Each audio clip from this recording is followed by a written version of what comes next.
د ټول ناول خو د شهریار صاحب او د بیس پبلک سکول چې کوم منتظمین دي کوم سټاف دی د هغې ډېره زیاته شکریا ده کوم چې موږ ته بلنه راکړه عزت راکړو ډېره ډېره مننه.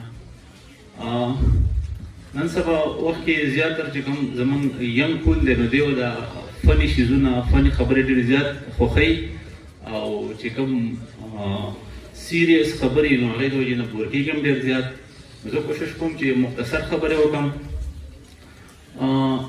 دلته ما د سټوډنټ سپیچ واورېدل پویم واورېدل نو هغوی د هارډ ورکینګ خبره وکړله چې یاره د سکسس دپاره چې کوم دی هارډ ورکینګ پکار دی.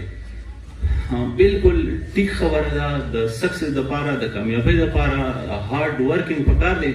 خو یو شیز زه ایډ کوم په دې کې چې د کامیابۍ دپاره هارډ ورکینګ پلس صحیح ډایرکشن پکار دی.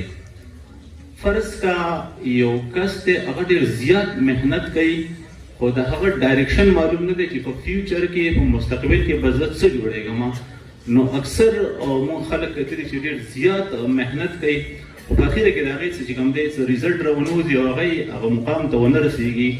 نو زه وایم چې د کامیابۍ دپاره هارډ ورکینګ پلس ځان ته یو ټارګټ سیټ کول چې کوم دی پکار دی چې یاره زه به په مستقبل کې دا جوړېږم. نو چې تا ځان ته ټارګټ سیټ کو ستا ډایرکشن معلوم شو نو کو فرض کا ته اوس په دغه ډایرکشن کې روان یې او هارډ ورکینګ کې محنت کې نو خامخا به چې کوم دی ته منزل ته رسېږي خامخا به ته کامیابېږي. خو که ستا ډایرکشن معلوم نه دی چې زه به په فیوچر کې څه جوړېږم او ډېر زیات محنت هم کې نو اکثر مونږ کتلي دي چې داسې خلک چې کوم دی هغه مطلب هغه کم څه چې غواړي نو هغه مقام ته رسېدلي نه دي. نو څومره چې سټوډنټس دي چې غواړي چې په راتلونکي